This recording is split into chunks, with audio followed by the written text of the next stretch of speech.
All right, everyone. It's another Friday, so it must be another Q&A with Alan and Marshall. I'm Marshall Atkinson, I'm Alan Howe with Easy Way. and welcome to our little show.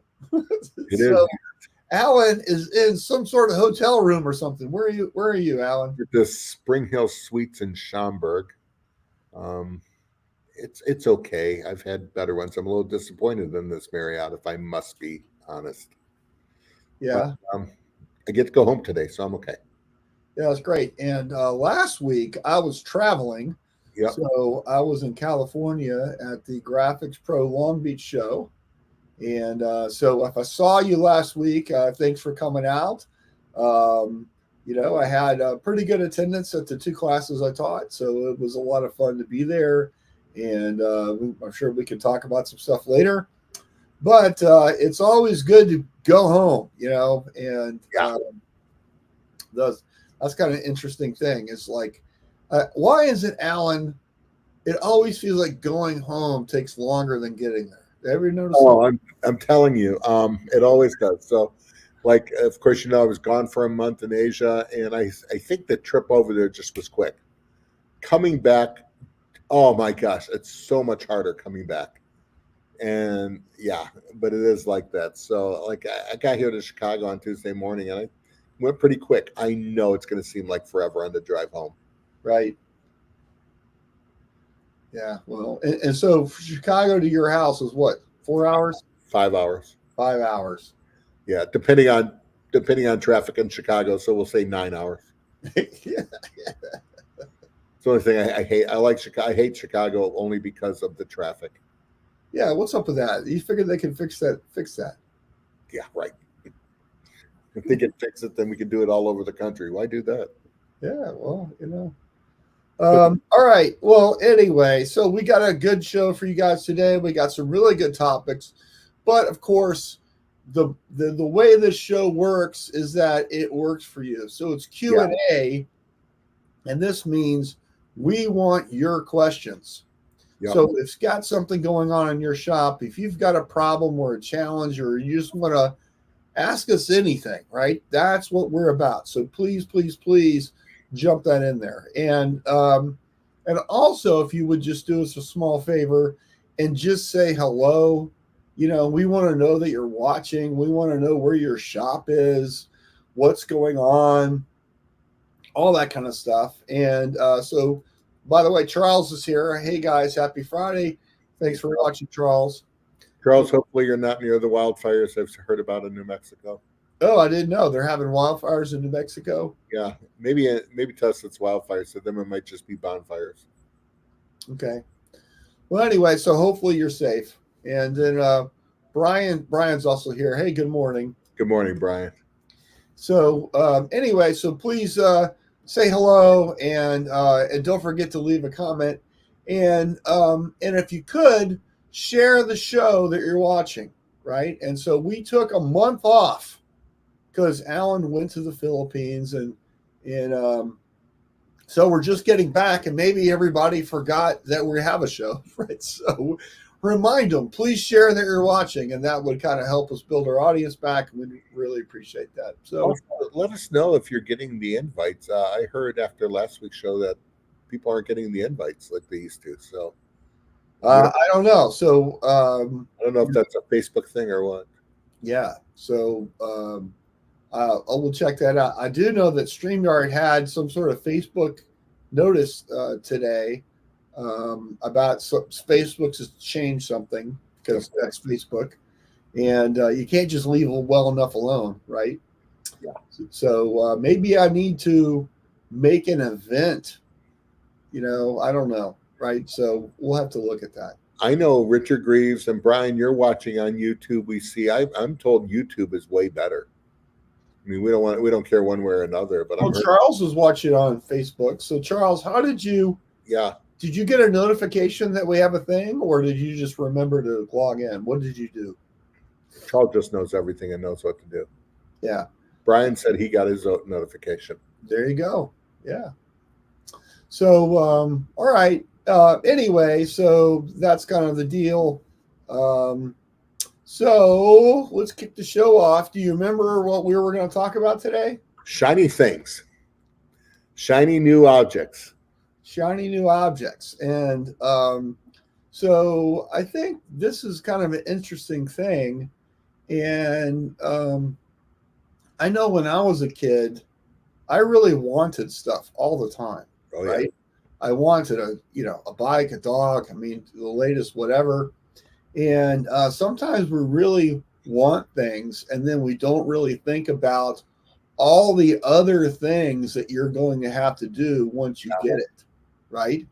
Like you get a dog, you're going to have to walk it and feed it and take care of the dog. You get a bicycle, you're going to have to put it up and keep it clean and just don't dump it in the middle of the driveway, which used to throw my dad into a crazy tizzy when he couldn't pull the car into the driveway because of all the bikes in the middle of the driveway.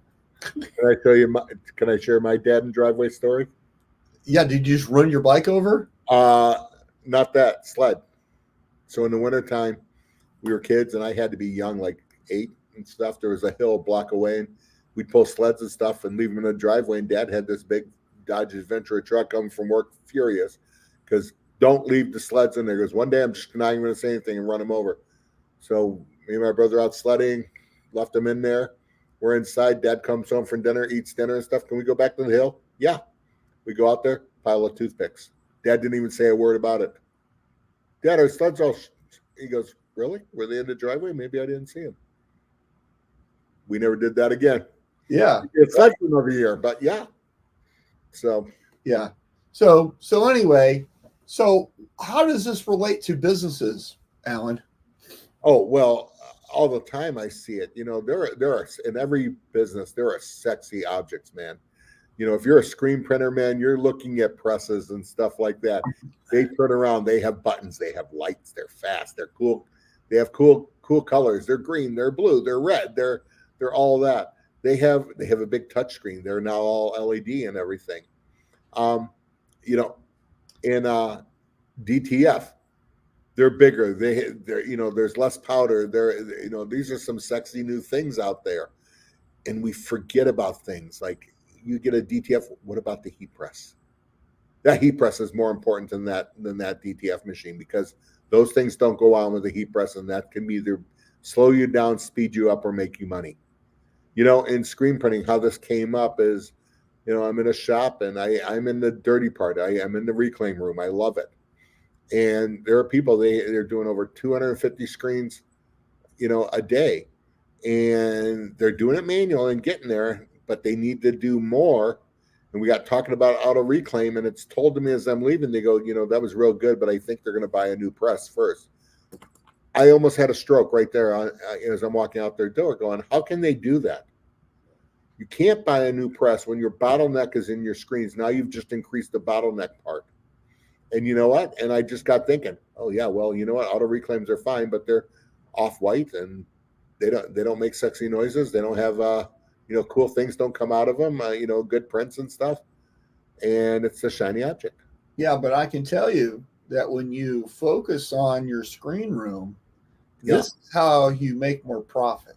Well, and that's I told them. And so when you work on that effectiveness, when you dial that in, when you dial in your reclaim process and you start using fewer chemicals and you start getting more output with less labor, what happens is that work costs you less to do.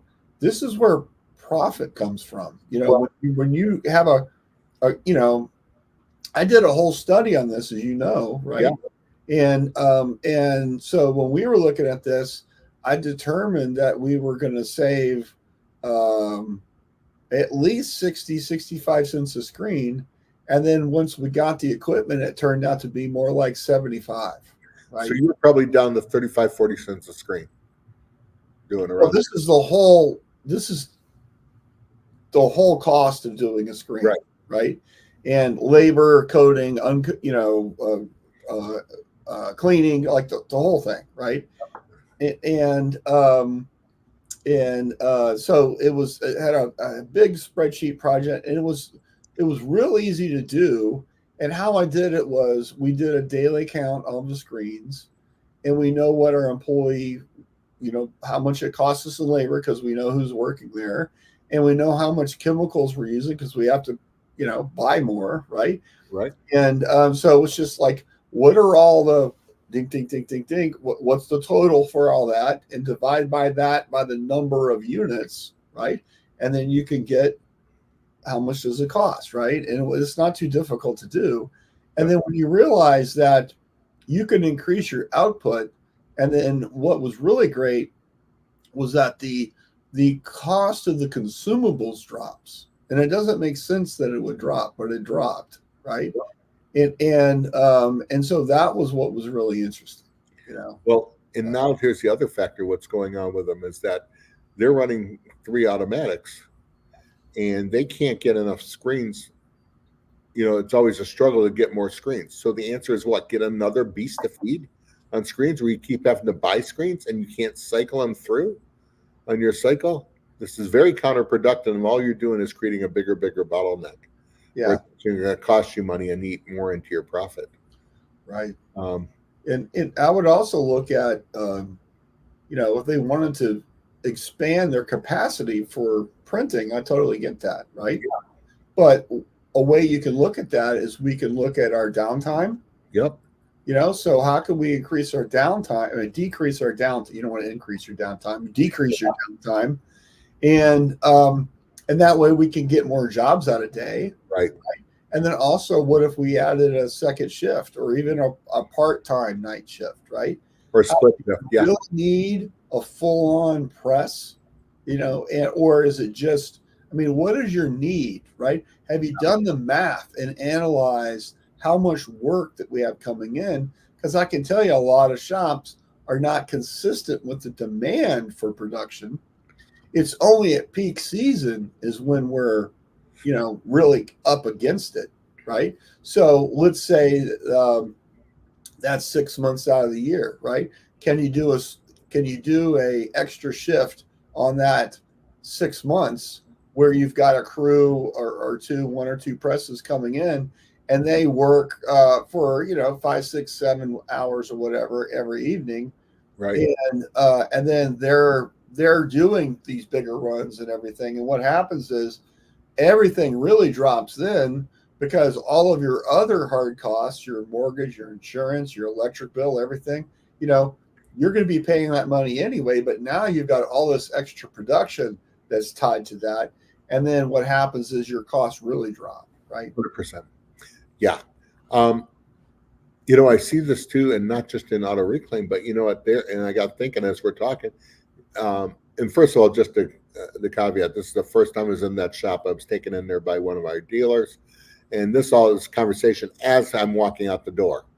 And, because we're talking chemical, but if they're buying another machine, they've got to up. They have an eye image, but man, or wait, I'm getting them confused with someone else.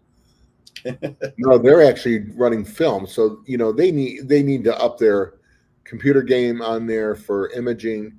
They're going to need to up their exposure system. They got to do a revamp, or they're just the bottleneck on the back end is just going to be monstrosity. Yeah. They're coding by hand. Yeah. So anyway, so so if you're watching right now, like, do you have shiny object syndrome? Right? Is there something that you really want, like a DTF printer or a DTG, or you want to add something, to your shop, and you're really just it's really keeping you up at night. You really want stuff. And so my question is, before you pull the trigger on that, have you really done the math? Have you really looked at it? Have you really talked about people? And if you're buying a piece of equipment, have you looked at the warranty? Have you looked at the training? Have you looked at, can you get spare parts? Can you get a new print head? Can you, what's the consumables like, right? Yep. And is it a solid supply chain for whatever you're getting, right? And I know so many people, especially with DTF printers, right? And they're having some issues because there isn't a warranty, or they were misled on something, or just different problems with things, and it becomes a kind of a big problem right now. Right. And there's other people that are doing this, that have all that lined up and figured out, right? And so you just really need to kind of look at that, right? We're this is past early adopter in DTF, and now it's going to go out of the honeymoon season, and it's going to have to be real numbers, real thought process and stuff. You're either going to hate it and it's going to catch on fire and die in your shop, or you're going to do it well. Well, what I see is I think what's going to come out is not just people selling the printer, right? They're going to be selling a system. They're going to be selling a network. They're going to be selling more opportunity, right? Because I just feel like the people are, and of course the supply chain is part of it, right? But I think because of our interconnectedness and our ability to collaborate with other companies, I think you're going to see some people in the DTF kind of arena. I think there's going to be the emergence of people who are just offering some badass things. Yeah. Right. Well, and that's what happens. Just the equipment and what they're doing. And that's what happens as an industry grows, when it becomes a early adoption type newfangled shiny thing that people are wanting and going, can this work? Everybody's jumping on without doing their homework or being misled. So I think there'll be the emergence of some great new stuff, and I think there'll also be some people you'll see go away too in the future. Yeah, right. And that just happens. I mean, Marshall, you and I have been around. We've seen that over and over going. We've seen this scenario play out. And that's okay. Yeah, right. Well, there's a lot, I think, DTF, there's a lot of people interested in that. And so I don't think screen printing is going to go away. I think small run screen printing is going to be targeted, right? The manual press sales, I think they're really suffering right now. Yes. I don't think, trying to sell a press right now is pretty ridiculous if you're trying to do manual stuff, because I think people are looking at, well, if I get a manual, I still got to make screens and do all this stuff. I could just get the DTF and a heat press, and I don't need anything, and I can still make shirts. Sure. And I think you're right. I think there's going to be a market. There is a market, and I've always said that there is a market for that. When DTG came out, there is a market for that. But you got to make sure, like when DTG came out, everybody thought, well, this is the greatest thing since sliced bread. I'm going to get it. Well, it's just while we're seeing it playing out. Some people went away. Some people got better. There's been new innovations and stuff. Yeah. Not just in the machines, but in the inks, in the films. And I think with DTF, you're going to see better films. And that's I'm seeing that's real important is the film. And it's not just because it's the film that is suggested by the person selling the machine. You can check inks out. You can check film out. When I was in Asia, I was talking to them. They said we check film, all kinds of films. Has anybody made a film that's recyclable? No, I don't know that. That's such a huge waste. Oh, it is.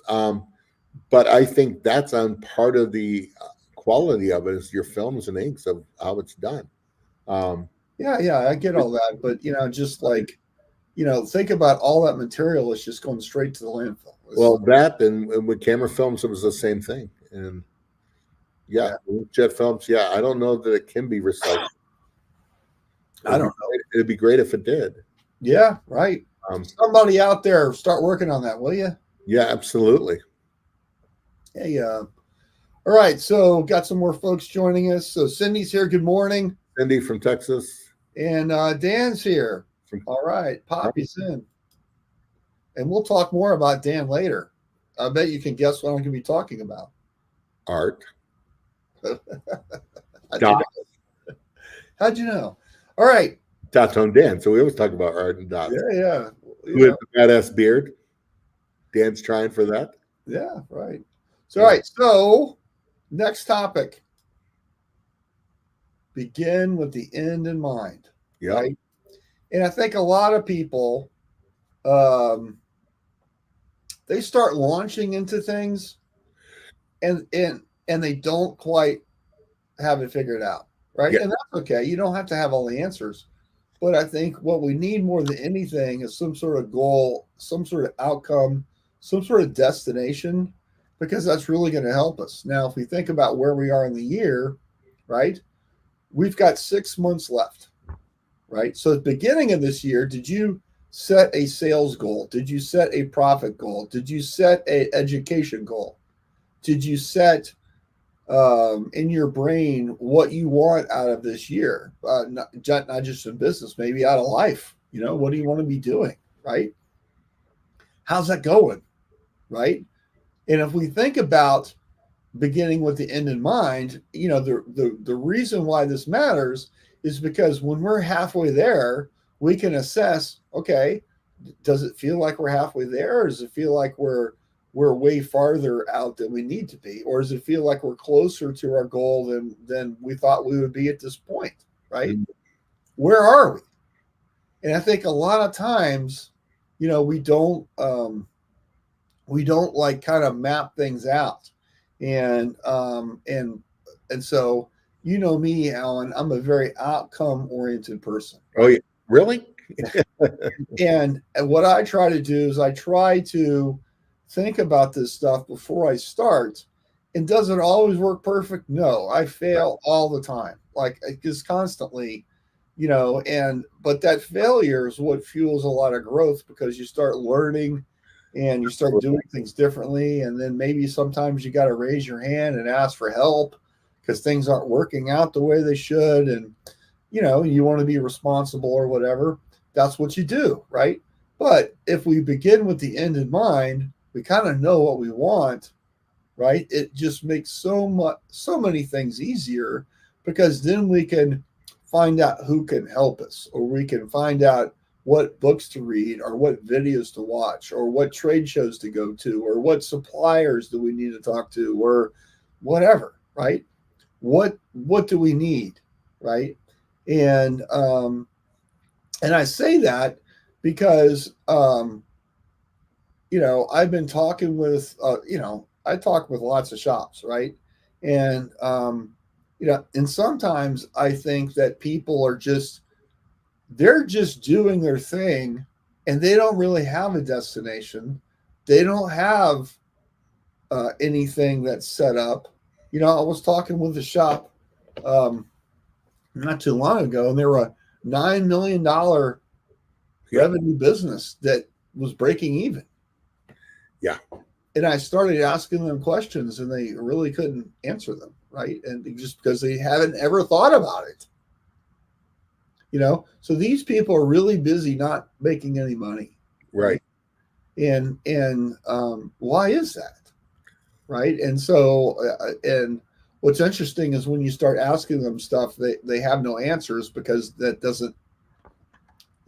nobody's asked them that stuff before. Right? And so anyway, so the reason I'm bringing this up is I think that right now, we're halfway done with the year. Where are we? Well, and Marshall, on companies like that don't have the end in mind, and when you have a company that's $9 million in sales and not making any money, and they've never really thought about it, and you keep going that direction, the end is pretty clear. They're going to go away one day. Well, it's not going to take much until they're in the red, right? 100%. And if they're not sure they're making money, they might be in the red already and not know it. Well, when you live on the edge, it doesn't take much to push it over. Yeah. So, well, that's the typical old adage. Oh, what do you mean we're out of business? We're much too busy. Yeah. That's what Fortune Fashion said. Yeah, that's what Waldo Oates said. That's what a lot of people said. We're too busy to be out of business. We're too busy. We're too busy to close up. That's what Second City said. And the auction was just last week, or just yesterday. Yeah. So anyway, if you're watching right now, right, what are you doing to set up a really fantastic end of the year? So in January, you can look back and go, oh my God, I'm so glad I did that. Yep. What are you doing? Can you drop us a comment? I would love to kind of find out what you guys are doing. Do you need help with that? What questions can we ask you, or what points you in the right direction that maybe will help you achieve your goal, right? We'd love to kind of tackle that. If you want to share, I kind of understand it's scary to publicly post that stuff, but if you'd like to, that would be great. You don't have to use real numbers. You can just use percentages or whatever, but we'd love to kind of like help with that, right? So, well, Marshall, I think with the end in mind too. Yes, we have to look at our goals and our year end and what is the end in mind too. But I think as business owners too, you got to look at what do you, how long do you want that business? What's the income on that? Do you have, things we don't talk about all the time? Is there an out plan? Do you have strategies for that? That's bigger picture end in mind. Yeah. But these are real things that have to happen. What is your out game on it? Or your end game? What's that like? Have you even thought about that? Nobody thinks about that. No, until they're going, I think I want to retire. Well, your company's not worth anything. Right. Yeah. So, it just we just kind of plod along in this industry a lot. Right. I don't know why either. It feels like, sometimes I think we're too busy just churning orders out, if that makes sense. Right. All right. So Dean said, Dean's here. Hey, howdy, fellas. How you doing, Dean? Dean says, we need to get UX print into a few more larger printing houses or they'll likely kill it off. The whole experience has been a real eye opener. That's right. This is a new t-shirt blank. And if I remember right, it's like already pre-treated, right? This is the one that's not pre-treated. It's a higher end promotional shirt. They're real nice. Yeah. It's in black and white. It's a real good price on it. Prints beautifully. But yeah, it's a tough market. So yeah. People really want their cake and to eat it too. Yep. Brian says we just attended a band teachers conference and it should be bringing huge business this fall. That's great. That's preparing. That's showing up. I love that. One of the phrases I use all the time is you must be present to win. You got to go. Right. Like get in front of people. Yep. And as much as everybody likes to post on Instagram or Facebook or whatever, that's great. And you can sell a lot of single t-shirts that way, but it's really hard to sell a big program or a large number of apparel with an Instagram post because no trust, right? Yep. Trust is established with face-to-face, people-to-people kind of a thing, right? So this is you going to a trade show. This is you doing cold calling. This is you doing Zooms.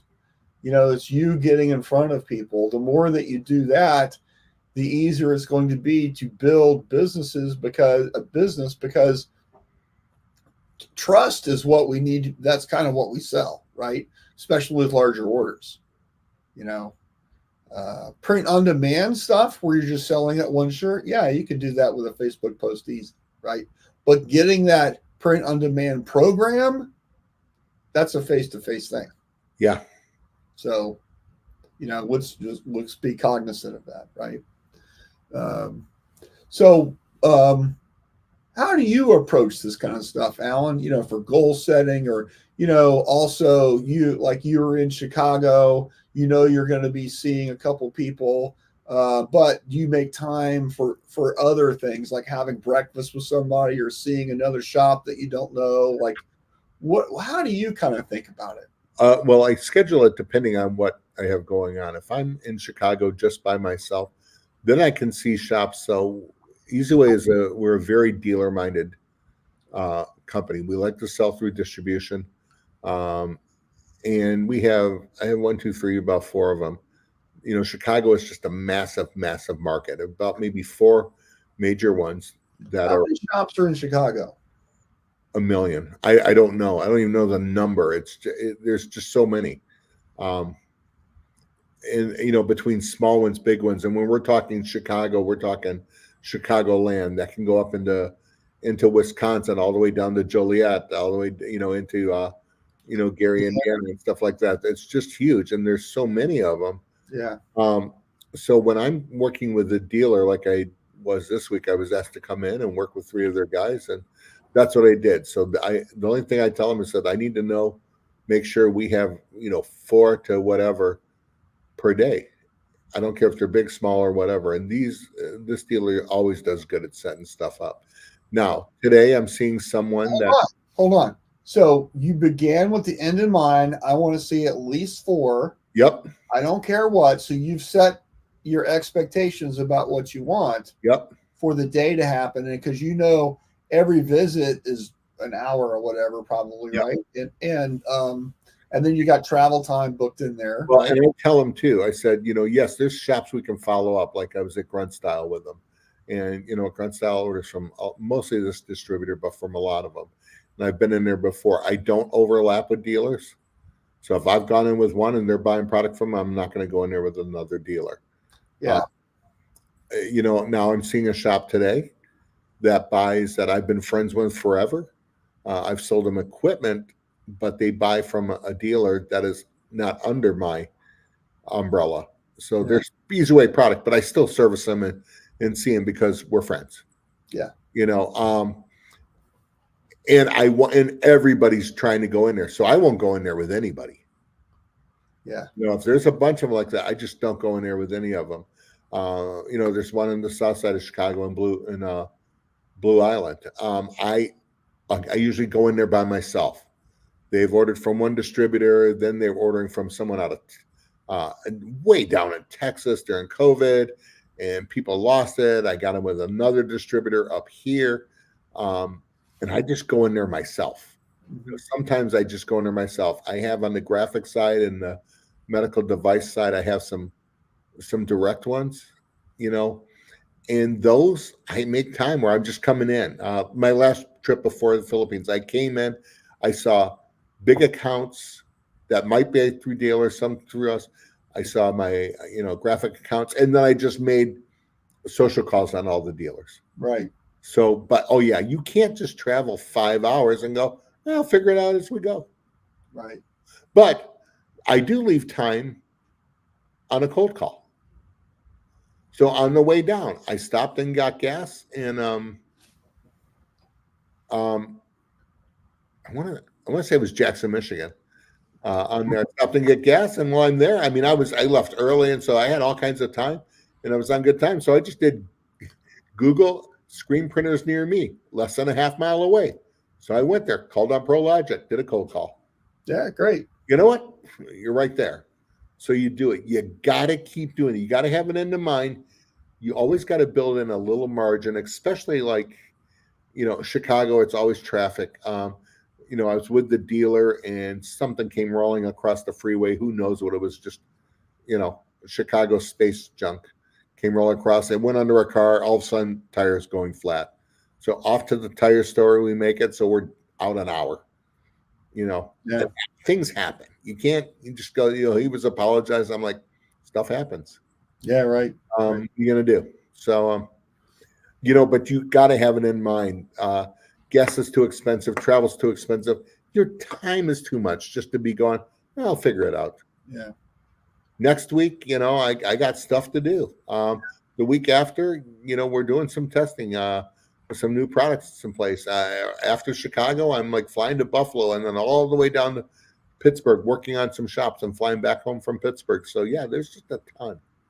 But you have to have schedule and end in mind, no matter what.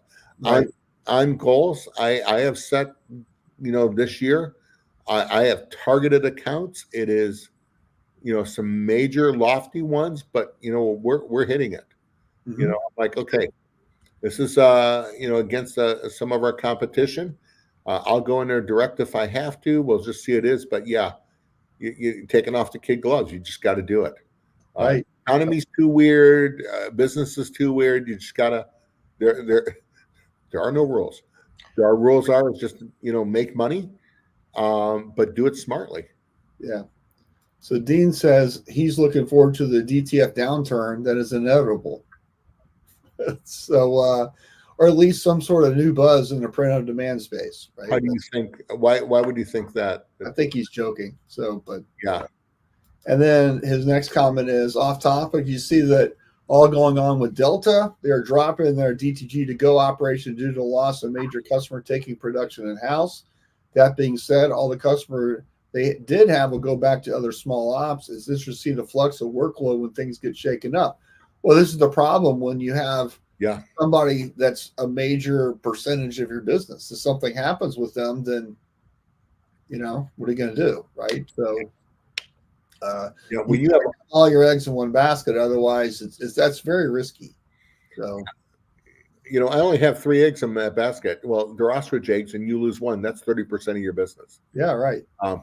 So what's going on with Delta? What's going like this is just par for the course with companies, right? So I mean, it's just business. What's going on with everybody? What's going on with Cornette? What's going on with all the equipment manufacturers, right? I think there's a lot of real interesting things that are going on with our supply chain.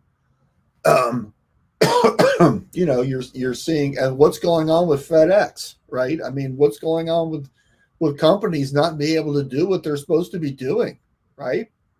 I think if you look at like FedEx, the problem that everybody's complaining about it that you can't deliver it is because they no longer do the thing. They outsource it to people.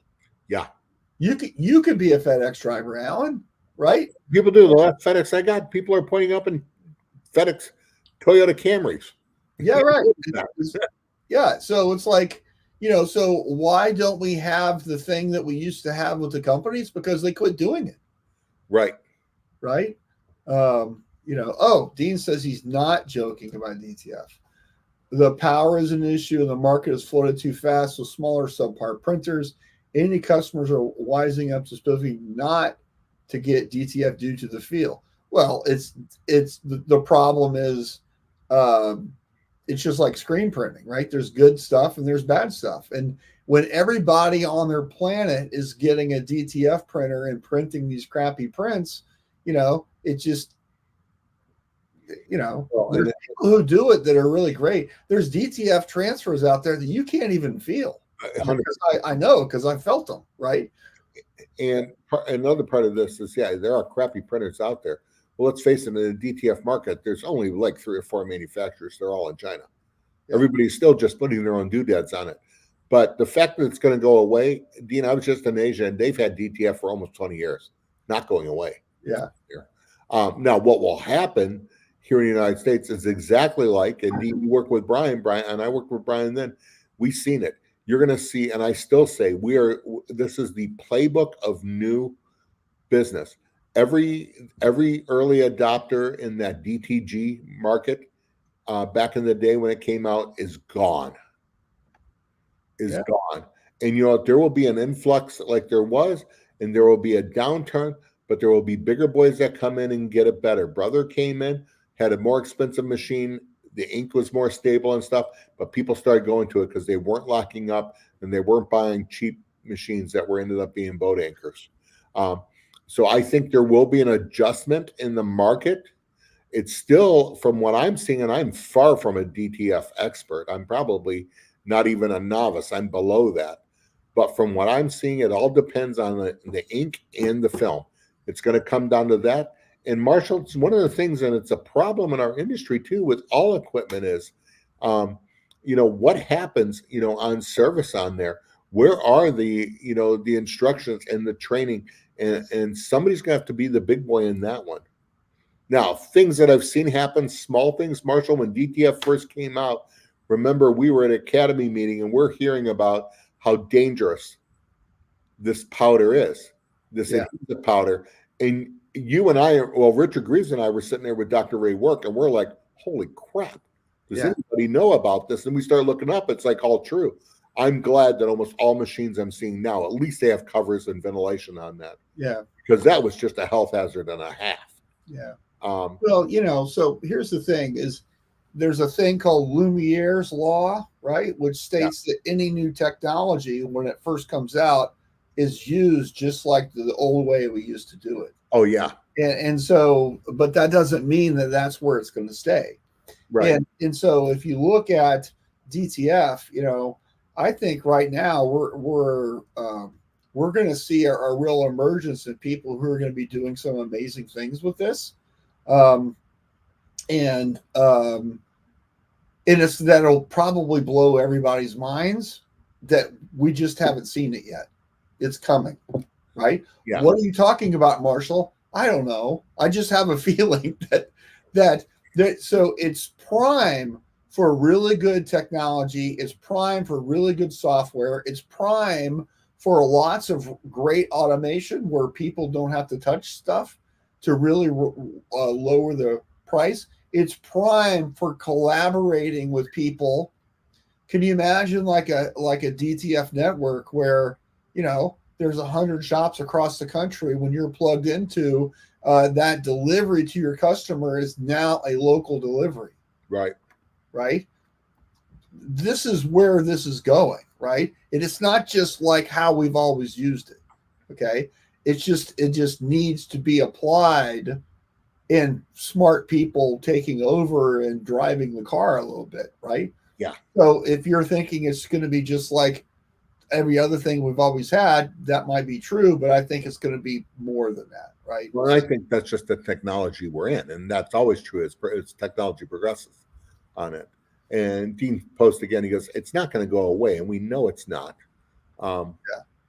But he's getting tired of hearing it. And I guess Marshall, I'm told from my people from Easyway that were at the GPS show, it was like small show. There were like 20 DTF printers there. 20.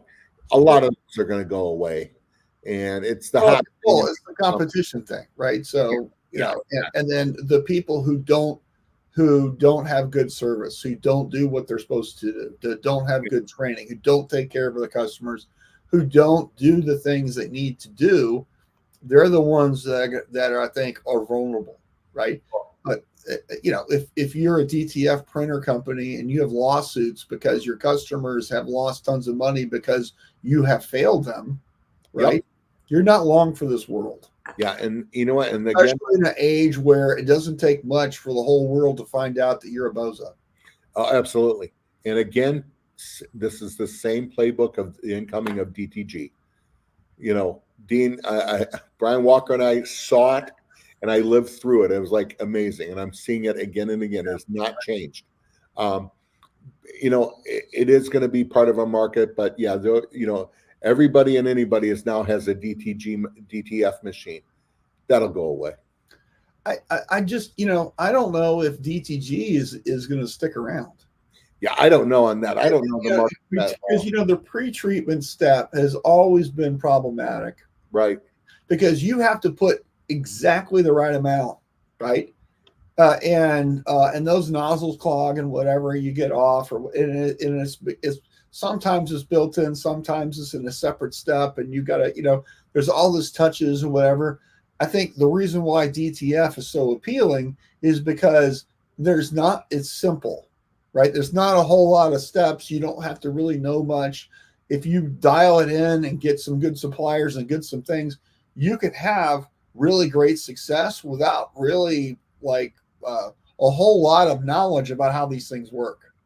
Well, and I think like with any machine, all these machine manufacturers are going off the Xerox thing. It will sell the machine. We just want the consumables. Well, if your consumables suck, and that's part of the problem, then you can't just void the warranty. When people realize these are just print heads, they're just Epson 3200 print heads and stuff like that. You got to learn to work on these things yourself. When I was in Asia, they buy these things from China and they go, "Why wouldn't you in America just work on it yourself?" Well, because we're lazy. Yeah, exactly. Yeah, because when they buy it, they know they're not getting support. Yeah. Right. All right. So we got OEM market. So let's get on it. Yeah, you got to do that. And can't be locked into a certain product. So this one is make the best of the situation. Last week I was at a trade show that frankly was small. It was a tiny one, right? But let me tell you, I had amazing conversations with people. I had a lot of interaction with folks. I did some videos that I wasn't prepared to do. I just said, "Hey, you're doing a video. Can I be in it?" And when you make the best of the situation, right? It's just about if you're there, let's show up and let's really show up, and of course you can whine and complain about things, and of course you've got to make money when you do things like this, but it's the same time, you're there, um, and are you driving people to see you? Are you getting appointments booked before you show up? Are you saying, hey, I want to have breakfast with you or dinner or lunch? What are you doing? I met some really amazing people at this show. I met these two young women who had immigrated from Turkey. Awesome. Yeah, and so they were there to learn about the industry. They had a kind of an art business kind of thing, and they were trying to figure out how to get their ideas onto shirts, and that's what they were there for. They didn't know anything. I mean, zero. Okay, and they were trying to figure out how to do that, and they were California based, so it was just an easy drive to come over, right? And this was their first show. Mm-hmm. And to them, it was mind-boggling awesome. So when we're industry vets and we're jaded, when we go to a show like that, hey, there's nothing, for them, it was just it was a miracle. Yeah. And so they took some classes, took my classes, and I saw them there was a networking thing at the Irish pub across the street. And so I was eating with them, and they were telling me all about the stuff they were doing and what they were interested in, whatever. And I brought people over and introduced them to them, and it was a very interesting thing, right? So you got to make the most of your experience, most of that situation, because that's why you're there, and so Alan, I say it all the time, you must be present to win. It's not a big show, right? But guess what? I made the most of it. And my whole deal was about trying to make impact, right? So out there in Viewerland, right? When you go to the Chamber of Commerce event, when you go to that trade show where you've got a booth or whatever, and it's not like what you thought, your mission isn't to like pack up early. Your mission is to, who can I engage with and collaborate with to make the most of what I'm doing here? Yep, 100%. Right? And then that's how you win. Okay? So that's kind of what I wanted to throw out there.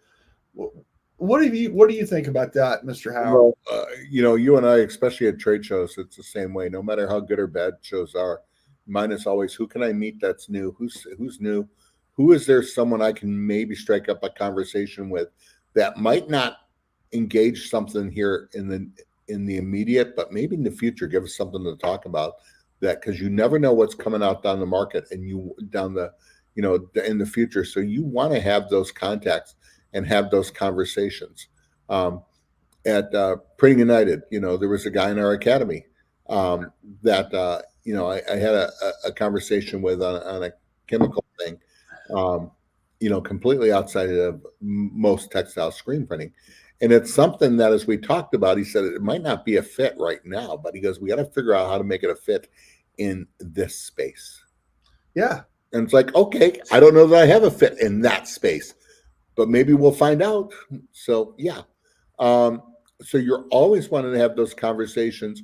I love the meetings of new people that they are wide-eyed and they're not, jaded OGs like we are, where we're going, this is a horrible show, where they're having the best time. You're seeing them there. They're introducing them to people, and it's great. Like, and Marshall, I will say this, Atlantic City was one of the, I did not enjoy that show at all this year, which is sad because I usually enjoy that show.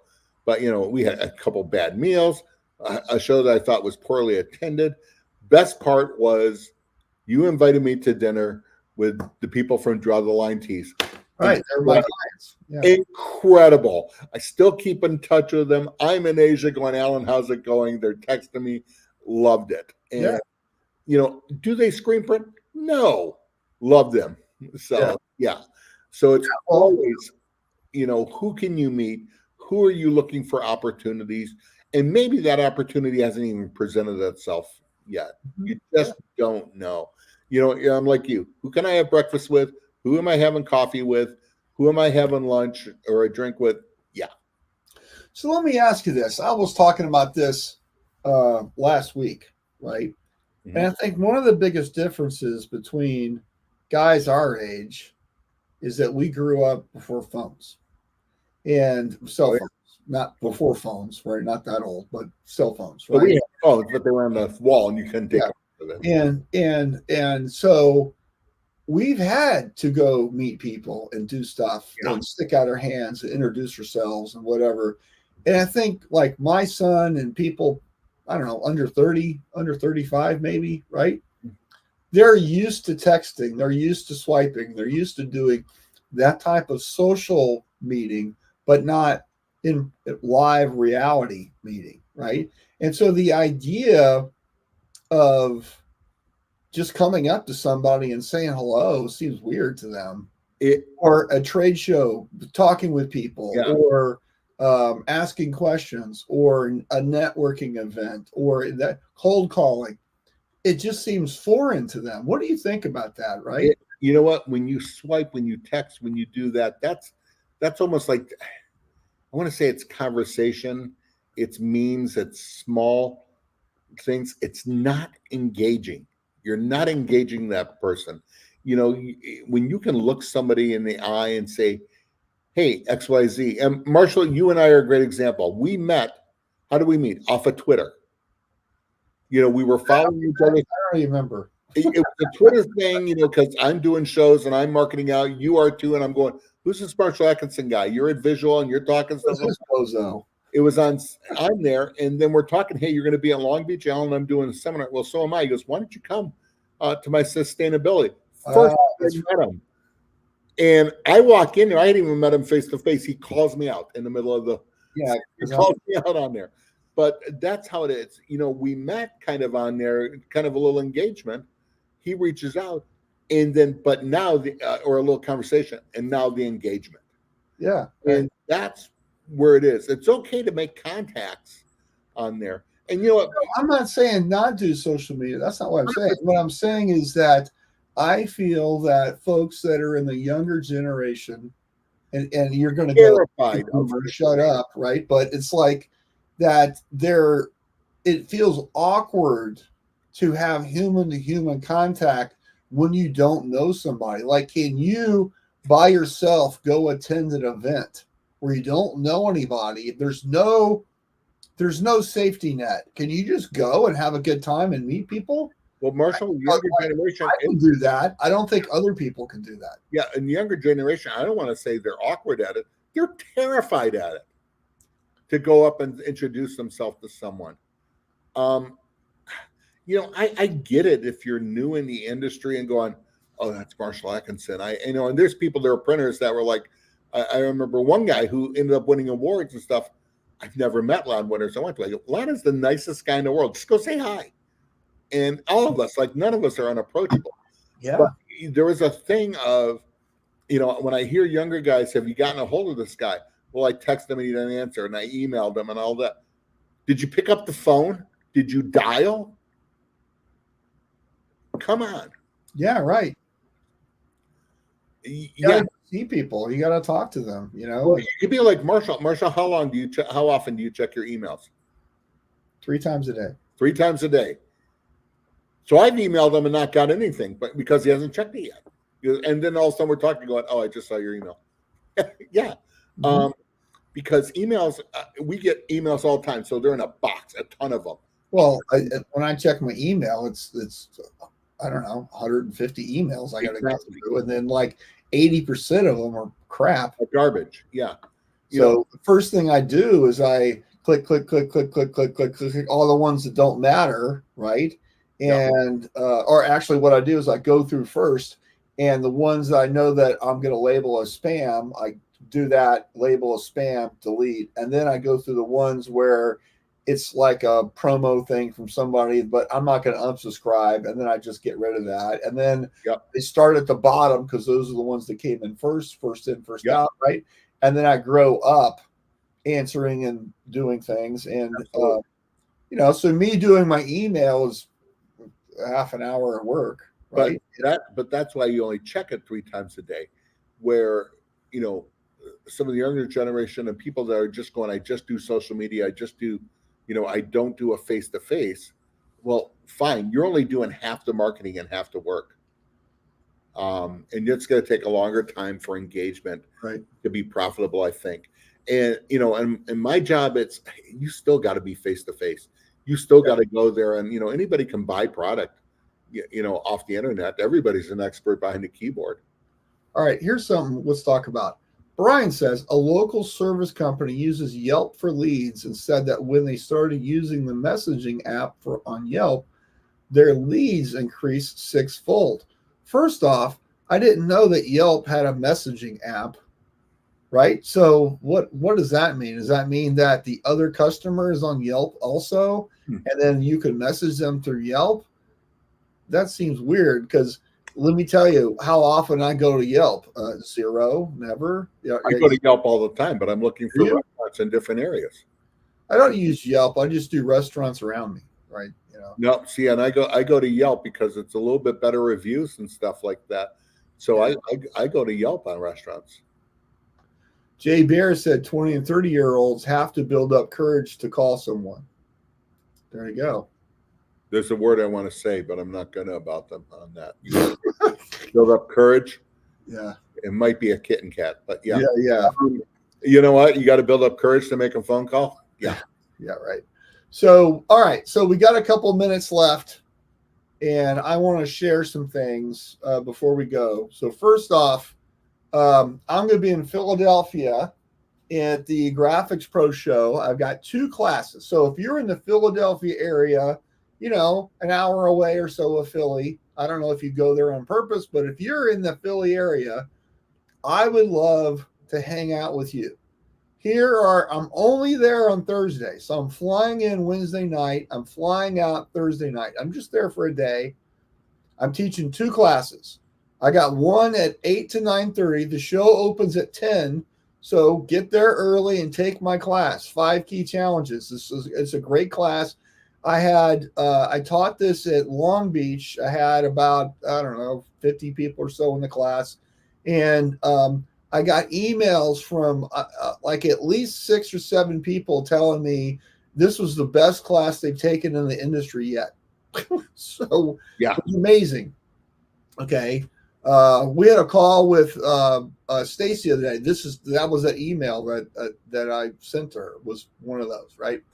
And then my other class was with our pal Lon, which is all about AI in your workflows. And Lon interviews me, and we talk about ChatGPT, and we talk about, of course, Midjourney.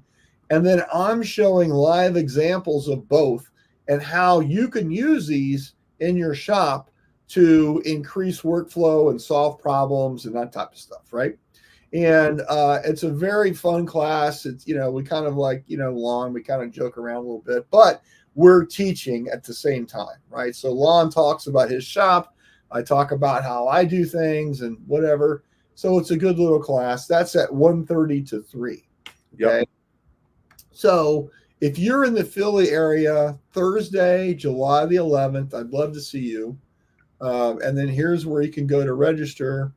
Right here at Graphics Pro Expo, go right here to Philly, register, attend, and then you can see all the classes and who's showing up and all that, right?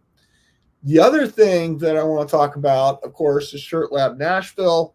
So if you're a screen printing shop that does anything with simulator process, it doesn't even really have to be crazy simulator process, right? Like where some kind of crazy illustration. It could just be you want to learn to convert that file to 3 colors. I'm not even talking like 8, 9, 10 colors. I'm talking like you want to make this a 3 or 4 color spot color file. We're teaching how to do that. This is not using the plugin stuff. This is just using Photoshop, right? You don't need a lot of these tools because they already exist. Yep. Right? And so we're going to be talking art department workflow. How do you get the information from sales through the art department, approved by the customer, and out into production? How do we use Midjourney to save time in your art department? and then also how to do simulated process steps. I've got two guys who are experts, and we're talking the other day, if we added up our time in the industry between the three of us, we're almost 100 years in the industry, Alan. Does that make you feel old? Well, considering I'm on year 38, going to be coming up, no. Yeah. It's very plausible. Dan Campbell and JJ McCampbell are teaching, right? So there's their pictures, right? Dan, used to work for Disney. He used to work for M&R. He knows he was on the iMage team. These guys know how to get your files to to print, halftone angles, just all types of stuff, dialing in your stuff, right? This is what they do for a living, okay? And so we would love to see you. Now, here's the kicker. This is an intense class, okay? This is a bring your laptop. You're going to be working. We're going to give you a file, and we're going to teach you how to separate it. And each of the instructors are going to teach you some different method. So you're going to learn a lot of different ways to do the same thing. And it's very hands-on. And because of that, we don't want the class to be gigantically huge, because then we can't manage it. Okay. So this is really 36 students.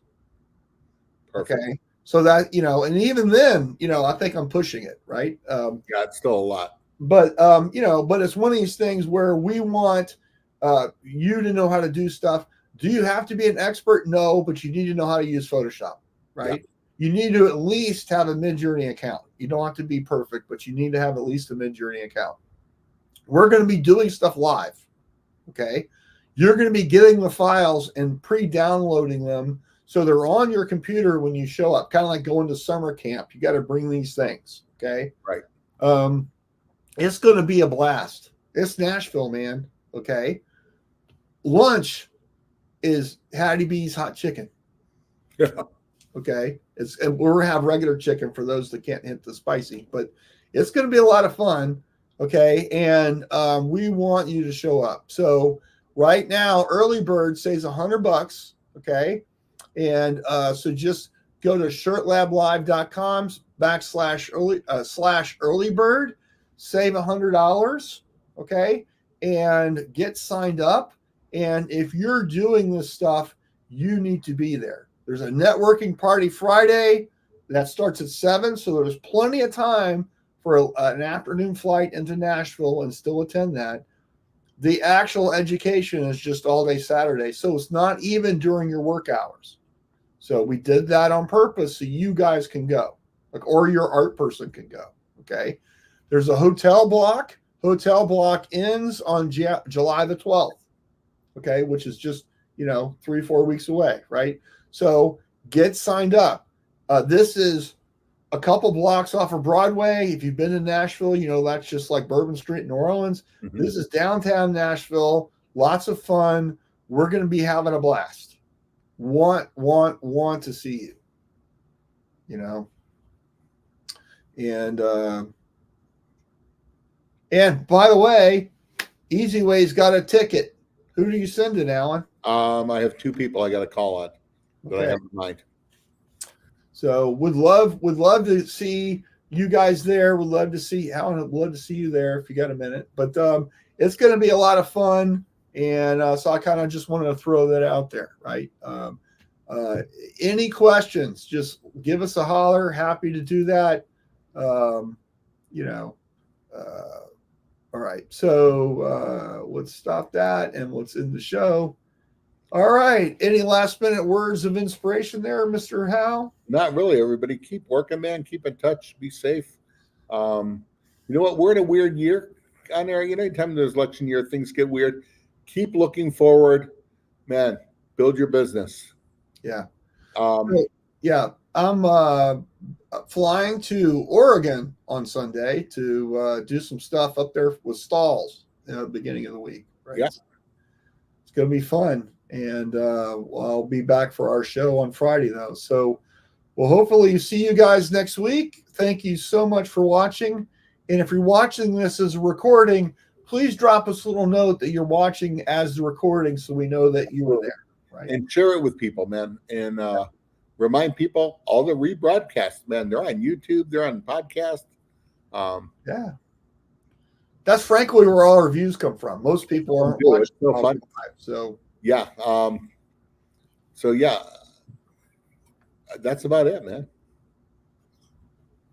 All right, everyone. I have to say hi to Chris was watching from Canada. We got busy and didn't see that, but yeah. Oh, yeah. It's not early. So yeah, let me give you a shout out. So all right, guys. Well, hey, have a great weekend, and I'll talk to you later. Have a good one. Bye.